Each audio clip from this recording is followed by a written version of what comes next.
Olá, meu nome é Fabiana Moura, sou professora do aparelho locomotor da Faculdade de Medicina da UFMG e hoje vou falar para vocês um pouquinho do diagnóstico diferencial da dor articular. Uma dor que na reumatologia é a principal causa, né, de queixas dos nossos pacientes, onde nós vamos ensinar agora como nós vamos abordar essa dor. A reumatologia é um pouco diferente de muitas especialidades. A anamnese consegue trazer para nós cerca de 85% do diagnóstico. Isso é muito importante que nós precisamos e devemos dedicar muito a esse momento, porque na maioria das vezes nós vamos sair com o diagnóstico. Já o exame físico, ele corrobora com apenas 10% para nos ajudar no diagnóstico e os exames laboratoriais menos ainda. Então é muito importante porque por vezes os pacientes querem fazer os exames e ter o diagnóstico, e sem anamnese isso não vai acontecer. Então, diante do motivo da consulta, né, de uma consulta reumatológica, qual que é a principal queixa dos pacientes? Dor. Ou é um desconforto, ou uma rigidez. E quando a dor é o principal queixa, nós precisamos de saber, primeiramente, se essa dor é mesmo na articulação ou se essa dor é além da articulação. Depois que nós definirmos se essa dor é articular ou não, nós vamos iniciar nosso processo de anamnese e começar a história da moléstia atual. E aqui nós vamos então estudar principalmente a semiologia da dor articular. Dentro da semiologia da dor, vocês já conheceram como nós fazemos a semiologia de todos os aparelhos, e aqui eu faço uma grande revisão e vou devagar mostrando para vocês como nós devemos abordar a dor articular. A primeira pergunta é como que essa dor começou. E quando eu pergunto quando ela começou, eu quero duas respostas. Se ela é insidiosa ou ela é abrupta. Isso é muito importante que o início da dor também vai nos ajudar no diagnóstico. Depois que eu defini o início, eu tenho que saber que depois que ela começou, como que ela evoluiu. E a evolução dela pode ser aguda, ou seja, finalizou com 7 dias, subaguda, ficou entre 7 dias ou até 3 meses, ou crônica, que a maioria das dores articulares na reumatologia são dores crônicas, e dores crônicas são aquelas que nós definimos que a dor está presente há mais de 3 meses de evolução.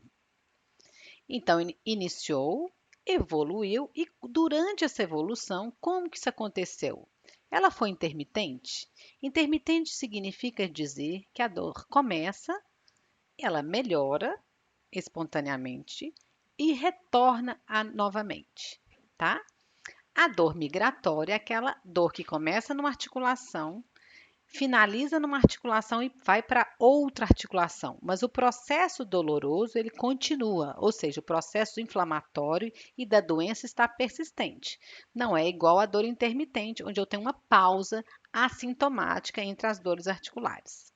E por fim, a dor aditiva, que é a mais frequente na reumatologia, que à medida que a doença evolui, vão se somando articulações diante da primeira dor em qualquer lugar que seja. Então, se doeu primeiro um punho, depois de alguns dias ou meses, dói o outro punho e os dois ficam doendo ao mesmo tempo.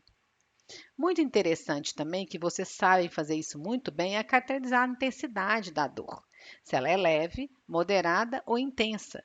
Vocês usualmente classificam isso para nós e dão até um número, né, de 0 a 10. Isso é muito fácil para vocês. Mas o que eu gosto de mostrar aqui para todos os alunos é que eu preciso saber que se essa intensidade desse paciente vai alterar as atividades de vida diárias daquele indivíduo. Porque tem pacientes que vão classificar dores como intensas, mas eles conseguem fazer todas as atividades da vida diária. E tem pacientes que vão fazer o contrário. Ah, não, essa dor não me incomoda muito. Ah, mas eu não consigo mais andar longas distâncias por causa dessa dor. Então, isso é muito importante definirmos também. Em relação ao número de articulações, ou seja, eu preciso saber se é uma articulação, se são duas, são três, são 10, são várias. E preciso também saber quais são as articulações. Então, a primeira pergunta é número de articulações. E quando eu defino número de articulações, eu classifico o meu paciente em. Meu paciente não. A dor do meu paciente em monoarticular, oligoarticular, até 4 articulações acometidas, ou poliarticular, mais de 4 articulações acometidas. Então, eu classifico o número de articulações e classifico também se essa paciente tem onde está a localização dessas articulações. E aqui a gente faz uma pergunta muito importante na reumatologia, é se além das articulações periféricas, que nós chamamos de articulações periféricas, todas as articulações que não fora a coluna cervical, dorsal e lombar, e essa articulação aqui que chama sacroiliaca, então, todas essas aqui, todas as articulações do corpo, fora o esqueleto axial, que é a coluna e as articulações sacroiliacas, nós definimos em articulações periféricas, tá? Então, esse dedo aqui inflamado é uma articulação periférica e ela chama uma interfalangiana, interfalângica, tá? Articulação do quarto dedo interfalângica. Então, aqui eu defini que o meu paciente tem uma doença que pode ser poli ou oligoarticular, que não acomete o esqueleto axial, que acomete as articulações periféricas. E quais articulações periféricas? As articulações grandes ou as articulações pequenas? As articulações pequenas são as articulações das mãos e dos pés, e todas as outras nós chamamos de articulações grandes. E ainda temos uma pergunta muito importante. Além das articulações, eu tenho algo ou alguma queixa fora dessa articulação. Então, vocês podem perceber que esse terceiro item é um item complexo e que tem que ser respondido completamente para a gente evoluir, ok? Dentro da manifestação articular, extraarticular, nós podemos ter acometimento de olho ou de outros órgãos. Então, quando a gente localiza quais, quantas e onde, né, quais são, você também define, além dessas articulações, mais alguma coisa, mais algum lugar está acometido no senhor? Esse é um momento importante de perguntar isso, porque aí você define, tem manifestação extraarticular ou não tem manifestação extraarticular. A outra pergunta que acabou passando aqui, né, é se essas articulações acometidas elas são simétricas ou não. Significa dizer se elas acometem nos dois dimídios as duas articulações. Então, por exemplo, essa articulação aqui chama metacarpa falângica.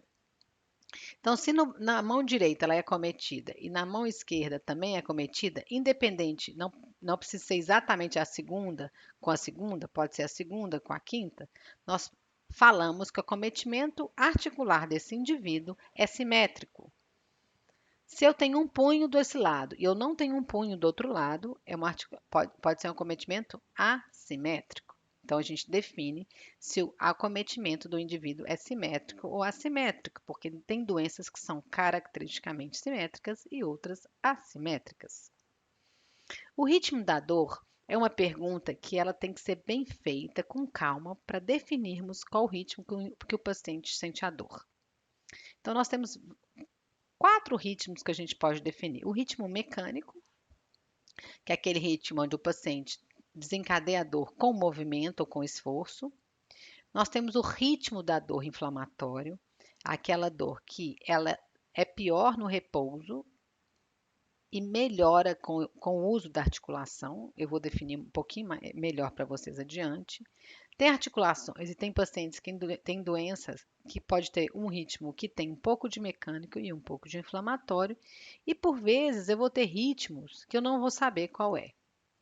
E aí eu defino aqui de novo para vocês. O ritmo mecânico é aquela dor que o paciente sente, que ele está em repouso, ele está sem dor, e quando ele começa a movimentar, ele desencadeia a dor, e se ele intensifica esse movimento, a dor piora mais ainda. A dor inflamatória é aquela que, quando ele está em repouso, ela aparece, ou seja, aquela dor que o indivíduo acorda à noite com a dor, acorda de manhã com a dor, ele levanta com a dor e à medida que o corpo esquenta, eles falam exatamente essa frase, que o corpo esquenta, eles apresentam uma melhora, um certo alívio da dor. Então, muitos falam assim, depois que eu tomo meu banho, depois que eu tomo meu café, a dor melhora. Esse é o ritmo inflamatório. Aqui eu gosto de frisar para vocês que ter ritmo inflamatório não quer dizer que tem sinais inflamatórios na articulação. Os sinais inflamatórios, que é dor, rubor e calor, eles podem estar ausentes numa paciente e ela tem um ritmo de dor inflamatória. Então, só para vocês não confundirem. Mais adiante eu vou voltar nisso aqui. Nós temos o ritmo, uma característica de dor contínua, que é aquela dor que ela não tem ritmo. Ela dói do mesmo jeito o indivíduo estando deitado ou em movimento, tá? E tem aquela indefinida que eu gosto de colocar esse cachorrinho, que é exatamente a forma como nós nos sentimos diante de um relato de um paciente que a gente não consegue definir o ritmo da dor.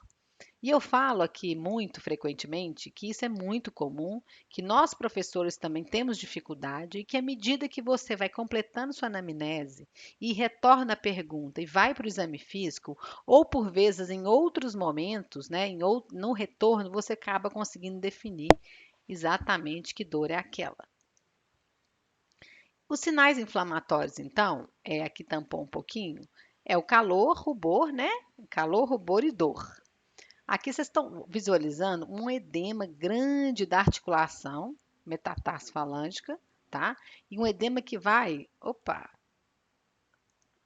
um edema que vai até o dorso do pé, tá vendo? Então eu tenho edema, eu tenho rubor intenso e se eu encostar vai ter dor também, tá?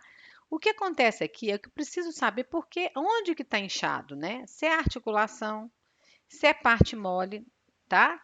Se é o osso que está deformado.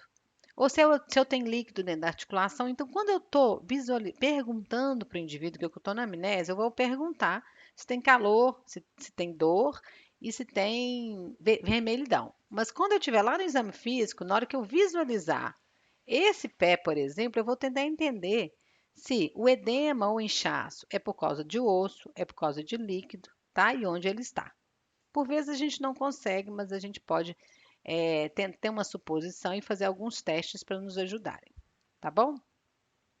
O que é importante também, e que eu gosto de frisar, que aqui cortou um pouquinho, são os fatores atenuantes e agravantes da dor, ou seja, o que piora e o que melhora a dor do meu paciente, tá?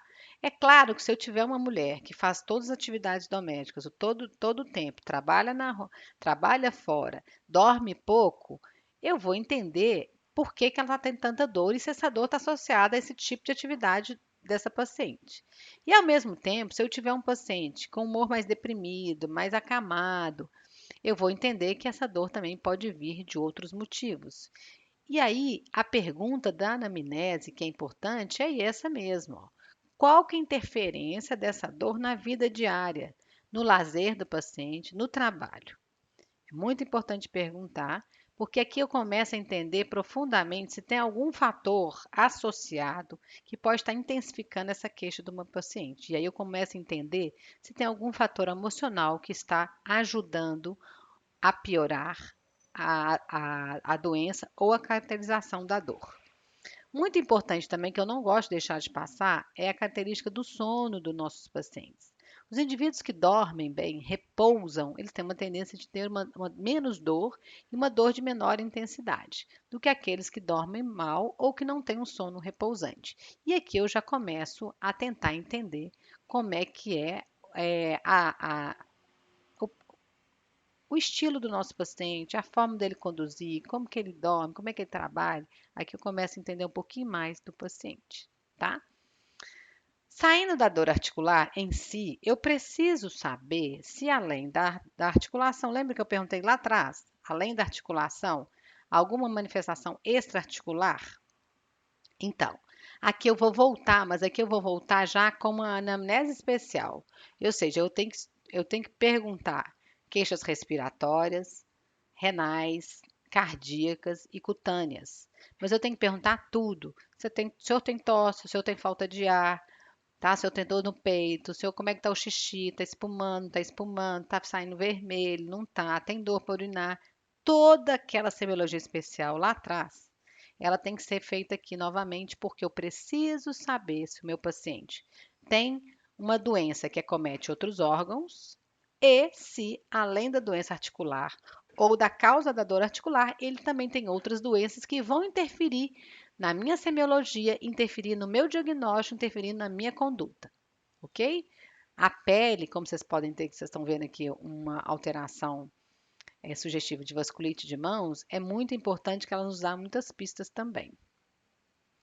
Em relação ao exame físico, o exame físico eu vou vai ser basicamente esse slide. Vocês vão ter vários vídeos no YouTube do aparelho locomotor e vocês vão ter descritos todos os testes. Vocês vão perceber ao longo da disciplina de reumatologia que nós não precisamos de todos aqueles testes que a ortopedia exige e precisa para fazer o diagnóstico.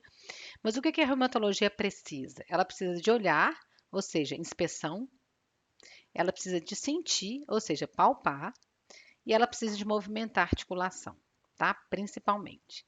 Então, na inspeção, eu vou fazer o quê? Olhar se tem aumento de volume, se tem deformidade, se tem cicatriz, se tem assimetria, tá? Se tem hipotrofia, eu vou fazer na inspeção. Quando eu vou palpar se tem tá quente, não tá quente, se tem dor, se não tem dor. E se tá inchado, eu tento, né, ver se é óssea, se é deformidade óssea, se tem líquido ali com alguns testes. Depois nós vamos para o movimento.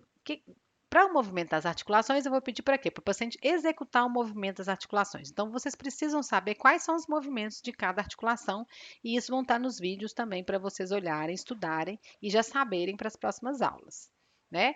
Iniciamos sempre com o movimento ativo. Se você perceber que o paciente não dá conta de fazer o movimento ativo articular, você faz o movimento passivo. E quando você precisa de fazer o movimento passivo ou mesmo no ativo, você também avalia qual que é a amplitude do movimento daquele indivíduo, se ele tem limitação ou se ele não tem limitação. Geralmente nas articulações, quando movimentamos, nós espalpamos a articulação, ou seja, na hora que eu vou movimentar o ombro, eu palpo o ombro. Quando eu vou movimentar o joelho, eu vou palpar o joelho. E aí, por vezes, nós temos uma presença de crepitações, que é um sinal indireto de redução do espaço articular, da articulação. Às vezes fazemos movimentos normais, né, das articulações com algum estresse. Assim, a gente força para ver se tem alguma instabilidade articular, ou seja, se a articulação está frouxa. E por vezes também precisamos fazer testes específicos. Na reumatologia, nós precisamos fazer alguns testes, menos do que na ortopedia, mas estão todos descritos também, que vocês vão aprender ao longo do curso.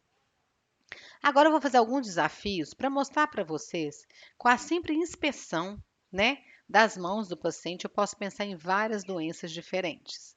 Então, aqui, para vocês pensarem um pouquinho, né, qual doença seria essa que eu tenho a mão em dorso de camelo, que significa o quê? Aumento das metacarpofalângicas, atrofia dos interósseos e aumento do punho. Ou seja, mão em dorso de camelo. Ao mesmo tempo, a mesma doença, ela pode me dar essa mudança aqui, ó. Eu tenho extensão da interfalângica proximal e flexão da proximal, da distal. Então, extensão da proximal e flexão da proximal. Dedos em pescoço de cisne. Aqui eu tenho um polegar em Z também, que é uma subluxação, que a gente vê aqui, ó, que tá bem bonito, ó. Flexão da metacarpofalângica e extensão da interfalângica do polegar, tá? Dedo em Z. Aqui eu tenho desvio ulnar dos dedos, ou seja, essa articulação metacarpofalângica, ela luxa, ela sai do lugar. E aí os dedos desviam para fora. Então a gente chama de desvio ulnar. E aqui eu tenho o dedo em botoeira, que é o contrário do pescoço de cisne. Então, o paciente que apresenta essas lesões sequelares da doença, a gente já pode pensar qual a doença possa ser. E nesse caso, a gente chama de artrite reumatoide. Muitos de vocês já conhecem.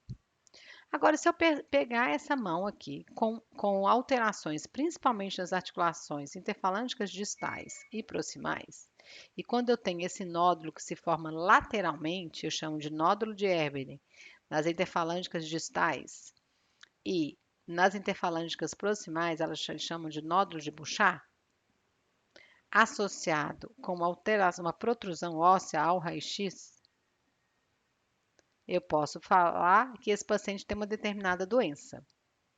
Quando eu palpo aqui também, ó, na articulação trapézio metacarpiana, que é muito comum essa região da gente ter essa mesma doença que pode dar os nódulos de Erberen de Bouchard, eu tenho uma doença que se chama osteoartrite. Então, vocês podem observar que, observando apenas a mão do indivíduo, eu consegui fazer o diagnóstico. E essa mão aqui, olha, eu tenho acometimento das articulações interfalângicas, tá? Só que eu tenho cometimento fora da articulação também, tá vendo? Como é que eu estou vendo? Nódulos assimétricos, protusos, por vezes com eritema. Às vezes eu consigo ver uma substância brancacenta, radiolucente. Olha, fora da articulação, eu tenho na articulação e tem fora delas. Isso parece o quê? Um tofo, não é isso? Tofos gotosos. Então, a doença aqui é gota tofácea crônica. Então, de novo, visualizando a mão do paciente, eu consigo fazer o diagnóstico. E essa mão aqui? Que doença seria essa? Um fenômeno de Renault aqui, clássico, né? Nas duas fases que vocês estão vendo aqui. É uma doença que dá fenômeno de Renault, é uma doença que incha a mão como inteiro. Vocês percebem que não é só articulação, que numa forma sequelar e com a doença já estabelecida, eu tenho o fenômeno que a gente chama de esclerodactilia, ou seja, que a mão fica como se fosse meio que engessada, mas não é por doença na articulação, é porque a pele não permite que a articulação se estenda mais. E por vezes eu tenho úlceras digitais a ponto que às vezes o indivíduo perde o dedo. Que doença seria essa então? Esclerose sistêmica. De novo, a mão me dando o diagnóstico do meu paciente. E para finalizar, eu tenho aqui uma paciente com um aumento difuso do dedo, tá vendo? Eu não tenho dor, só inflamação numa articulação, eu tenho o dedo em salsicha, um dedo todo inflamado. Associado a isso, eu tenho acometimento das unhas, olha, acometimento das unhas, prestem atenção. E também tem lesão cutânea, aqui nesse caso na face palmar. Então, essa paciente, só de olhar, a gente já tem o diagnóstico também de artrite psoriásica. Então, pessoal, diante dessa aula, né, simples e pequena da avaliação do paciente com dor articular, como que nós vamos fazer a avaliação online, né? A aula com as professoras. Então, vão ter casos clínicos para vocês, onde vocês vão classificar a dor articular conforme local, intensidade, início, evolução.